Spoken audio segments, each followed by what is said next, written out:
Dr. Eugene Kemp.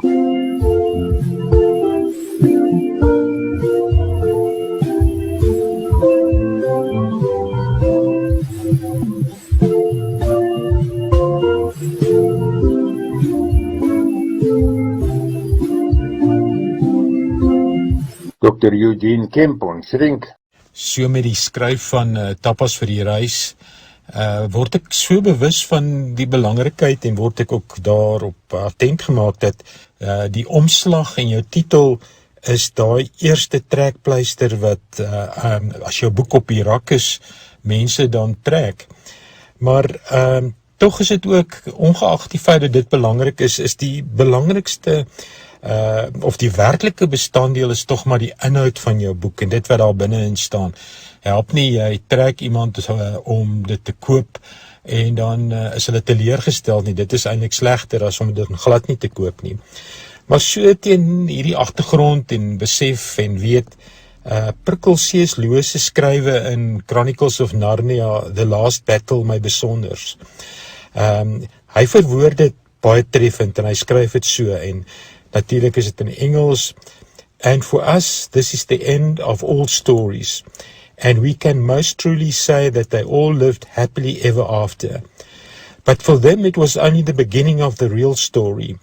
All their life in this world and all their adventures in Narnia had only been the cover and the title page. Now at last they were beginning chapter 1 of the great story which no one on earth has read, which goes on forever, in which every chapter is better than one before.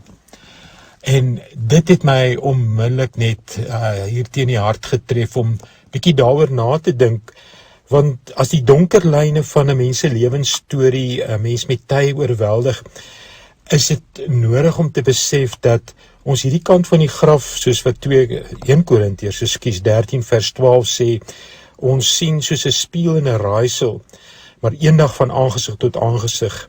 Nou ken ek ten dele, maar eendag sal ek ten volle ken, net soos ek ten volle geken is. Hierdie kant van die graf is daar donker lyne in ons lewensstorie, soms 'n misterie wat ons nie kan verstaan nie, wat ons ken ten dele. Maar om te weet, dit is maar net die omslag en die titel van ons boek. Ons is gemaak vir 'n ander wêreld. En C.S. Lewis skryf daaroor ook baie mooi. Ons is nie gemaak om ons wortels te diep hier in te slaan nie. En met tye ervaar ons besonderse belewennisse, maar dit kan nie naaste by opweeg teen die heerlikheid wat kom nie. En dan dink ek is die belofte in die laaste deel van hierdie vers is eintlik die belangrikste. Net soos ek ten volle geken is, en in die Grieks is daai ken 'n baie intieme woord. En waaroor dit dan eintlik hier gaan is, al ken ons ten dele, is dit wat vir ons moed gee en hoop gee, is dat hy ons ken, dat God ons ken en op 'n intieme manier ons ken en in verhouding met ons wil staan.